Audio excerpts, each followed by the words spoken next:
Anak? Oh, binilang kita ng bagong school shoes mo. Nay, okay pa naman yung shoes ko nakita ko kasing punit na yung gilid ng sapatos mo, anak. Baka mahirapan ka maglakad. Thank you, Nay. Anak ko, para sa'yo. Hala, Nay. Hindi mo naman po kailangan gumastos para dito. Kita ko kasing nahihirapan ka sa research nyo. Sana makatulong yan, anak. Thank you so much, Nay. Nasaan na yun? Be, nasaan na yung introduction mo? Chapi ka! Aray, kinagat po ako na lamok. O anak, bakit sa labas ka gumagawa niyan? Nay, mahina kasi internet sa loob. Kailangan ko na kasi matapos to. Pumasok ka na dito, anak. Nagpalagay na ako ng Bida Fiber Internet. Nay, gumasos ka pa? Pasok to sa budget ko, anak. Kasi for only 888 pesos a month, meron na tayong internet with speeds up to 75 Mbps. Installation fee will apply, pero sulit na din kasi 8 na gadgets ang pwede mag-connect. Salamat sa lahat, Nay. Ginagawa mo magaan yung pag-aaral ko. Di bali, Nay, makakabawi din ako sa inyo. Love you, anak! Anak, ano to pinagpo-post mo sa Facebook, ha? Bakit po, Nay? Nagmumura ka dito, oh. Sabi mo, ha, tang-ina, laro. Yan ba yung mga nalalaman mo sa school? Biro lang yun, Nay. Wala akong pake. I-delete mo to kung ayaw mong laruin ko yung mukha mo. Sige po, Nay. A few moments later. Wow, ang ganda naman na outfit ko. Picture nga ako. Anak, ano naman itong pinost mo? Bakit ang ikli na shorts mo? Ang ganda ko dyan, no, Nay? Akala mo kinaganda mo yan? Ang pangit. Baka bastusin ka ng mga lalaki. Grabe ka naman, Nay. I-delete mo yan. Next time, magpajama ka na lang. Yung tago lahat, pati mukha mo. Wow! Thank you so much, Mommy! You know that I love chicken nuggets! Ay, di pala chicken nuggets to. Pero ang sarap! May day ko nga. Ano? Ano na naman itong pinost mo sa Facebook?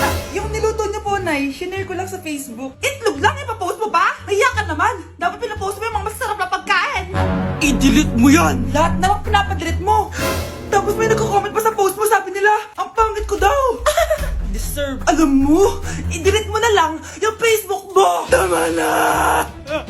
I-delete mo na! Para tumimik na yung buhay ko! Eh, kung wag ka kayo mangyalab, sigurado tatahimik buhay mo. Akin na yung phone mo. Ako na lang magdi-delete. Bakit kita i-delete kung pwede naman kitang i-block? Hindi mo na makikita yung mga post ko. Mga anak! Maganda ba? Oh, mawawala ako ng 3 araw Nay, kailangan ba talaga tumuloy doon? Importante yun, anak. Minsan lang ikasal yung kumare ko, no? Tsaka sa Cebu siya gagawin, di ba? Shala. Basta, Nay, mag-ingat ka, ha? Oo naman, anak. Huwag ka mag-alala. O siya, naalis na ako. Mga kapatid mo, ha?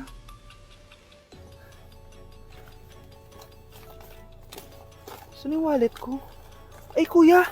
Balik tayo sa bahay. Nakalimutan ko yung wallet ko. Ano ba yan? Maliliit na ako. Saan na ba yan? Ito. Ano ba yan? Oras na. Mabuhay, ma'am. Welcome to Air Philippines. How can I help you? Ay. Miss. Dito po ba yung flight VD415? Yes po, ma'am. Check ko lang po.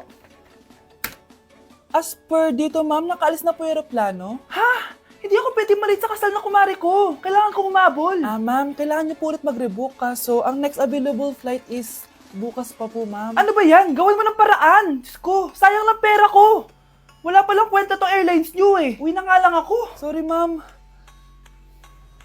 Oh, Nay, nandito ka na agad? Akala ko ba 3 araw ka mawawala? Eh di ayun, naiwan ako ng aeroplano. Alam mo, parang pinipigilan talaga ako ng universe makaalis Nay, buksan mo yung TV. Ha? Bakit?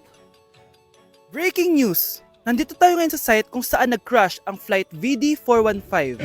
Ayon sa mga otoridad, walang nakaligtas sa mga pasahero nito. Kaya pala, kung nakasakay ako dun sa aeroplano na yun, patay na ako ngayon. Mukhang mainit na naman yung dugo niya. Palagi naman. Okay, class, bring out 1 sheet of yellow paper. Mag-essay kayo. Patay, yellow pad. Be, Scarlett, pengin naman ako niyan. Ayoko. Last week ka pa, ha? Ikaw na nakaubos ng yellow pad ko. Ha? Bumili ka kaya? Sorry. Class, pass your research paper. Last week pa yan. Ma'am, eto na po yung akin. Oh, Scarlett, nasa yung mga grupo mo? Tinanggal ko na po. Ha? Ba't mo kami tinanggal? Yung mga pinapasa mo, walang kwenta. Binigyan na kita ng chance, di ba? At ikaw naman, Samantha, hindi ka naman nag-send ng GC, di ba? Oh, kayong dalawa, gumawa kayo ng sarili nyo research, ha? Bes, paano na tayo niyan? Pinapainit niya talaga dugo ko Bakit kaya palagi mainit yung dugo ni Scarlett? Baka mabigat lang yung pinagdadaanan niya, be. Miss, sorry.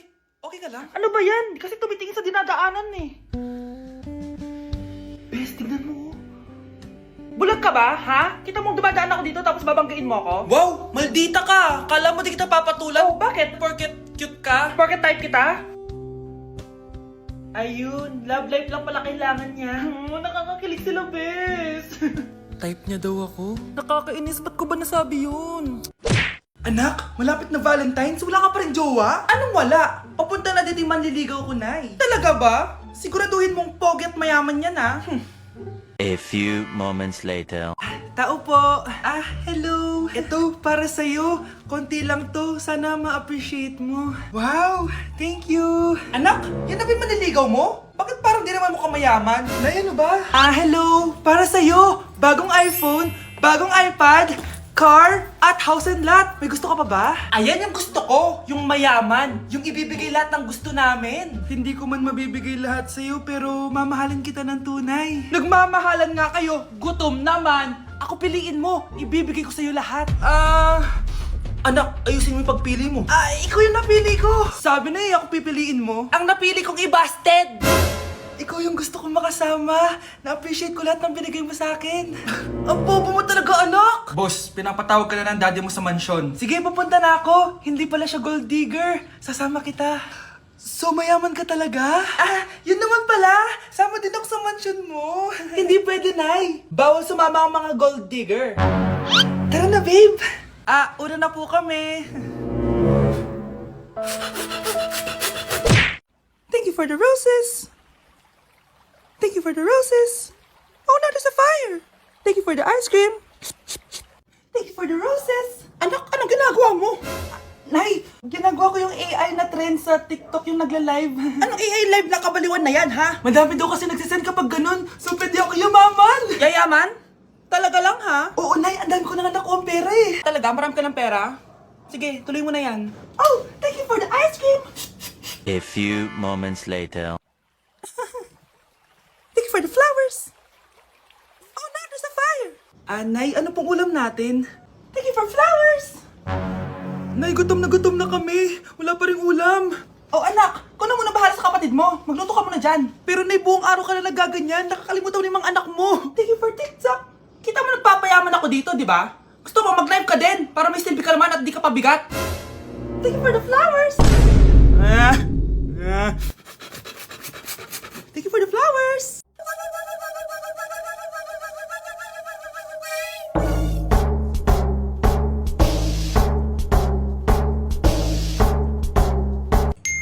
Na-invite ako sa isang special event. Gagala na naman ako nito. Aba, saan ka na naman pupuntang bata ka, ha? Hindi ka talaga napipirme sa bahay, no? Nay, payagan mo na ako. Maraming artista doon, tas marami ding pagkain. O sige, pagdala mo ako ng pasalubong, ha? Tsaka pa-shoutout mo ako sa mga artista doon. Yes, mag-ready na ako, Nay, ha? Oh, nauna pa kayo sa akin, be? Outfit check! This is my outfit. Actually, the theme is Purple Business Extravaganza. Basta purple, wear something purple. Let's go!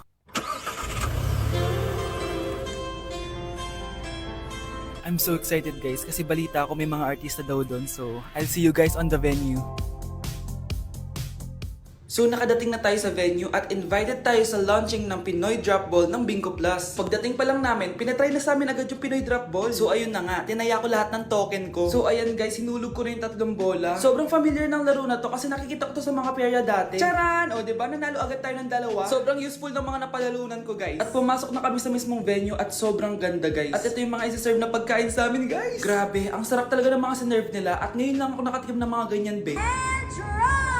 So ayun, nilaunch na nga yung Pinoy Drop Ball ng Bingo Plus kasama si May Mendoza na napakaganda. After ng big reveal, binigyan kami ng performance ng alamat. Grabe, sobrang galing nila. At eto pa be, kumanta ng napakalapit sa amin si Miss Julian San Jose. Grabe, mukha siyang anghel guys. Sobra talaga kami nag-enjoy dito guys dahil ang dami naming na-meet na tao. At isa pa dito, sobrang saya ng mga activities nila. Paglabas nga namin, inabutan na kami ng ulan pero okay lang kasi nag-enjoy naman kami. So yun lang, thank you guys. Oh, ano naman yung Mare? Umaga-umaga! Eto naman, makangaroling lang ako, Mare. Aba, ang tagal pa ng Pasko ah! Shh! Jingle bell, jingle bell, jingle all the...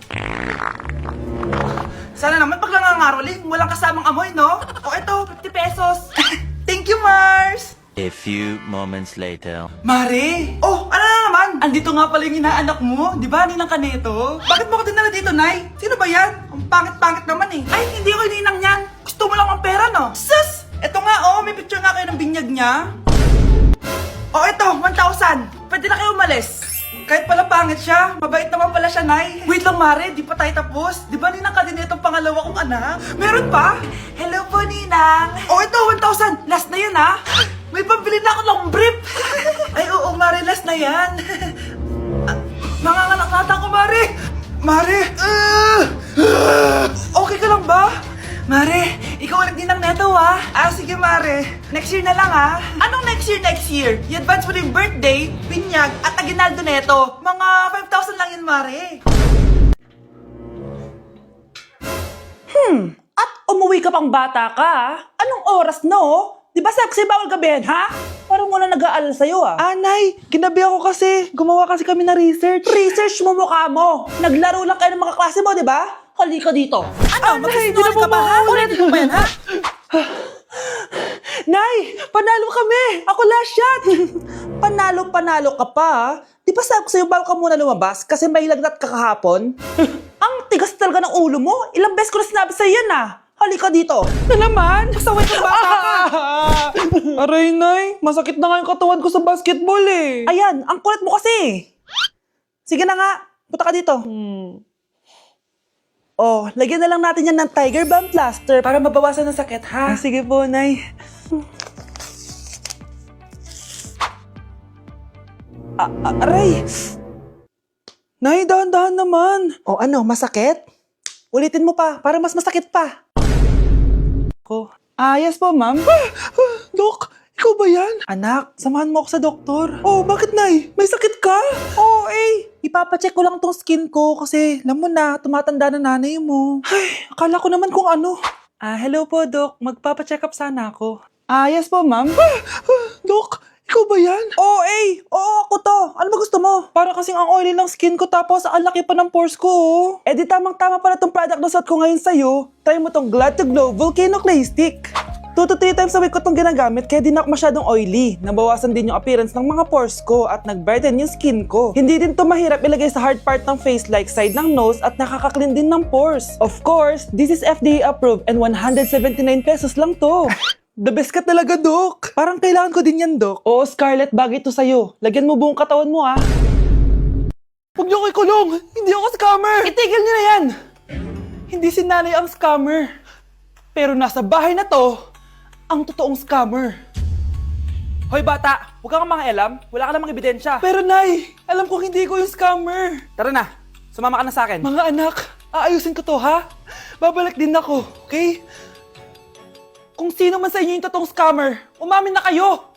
Nakulong si nanay, di ba? Ate, walang may gustong makulong si nanay. Tsaka bakit kami lang tatlo sinisisi mo? Baka ikaw talaga yung totoong scammer. Imbes na magsisihan tayo, magtulungan na lang tayo para kay nanay. Malalaman ko rin ang totoo. Delivery po. Gabi na, may nagde-deliver pa? Kuya, kaninong parcel yan? Kay Susan po ulit. Ha? Paano nangyari yun? Nasa kulungan na si nanay. Aba ma'am, hindi ko po alam. Taga-deliver lang po ako eh. Sige na po. Oh, nasa gitna yung kalaban ha? Hoy, ayusin mo na itong mga damit mo. Ilagay mo muna dyan sa kama. Oh, ayun na! Paano naman ito laman ng parcel na to? Nakakainis, talo na naman. Ano ba? Ba't nandito to? Ito ba yung galing sa scam? Sabi ko na nga ba, ikaw yung scammer! Ate, hindi ako yung scammer. May parcel na dumating at nakapangalan kay nanay. Di ba pang computer to? Ikaw lang naman mahilig mag-computer dito eh. Ano na namang scam ang ginawa mo? Pasalamat ka, minor de edad ka pa. Bawal ka pa makulong. Pasensya na sa ginawa ng anak ko. Pagsasabihan ko to. Basta wag na uulitin ha. Ako na magbibigay sa mga may-ari neto. Sige na. Ang galing mo talaga. O ito, sino to cellphone? Akin tong pera. Mas kailangan ko to. Galingan mo pang mang scam para mas marami tayong makuha. Bahala sa'yo. Makakaasa ka. Gagalingan ko pa.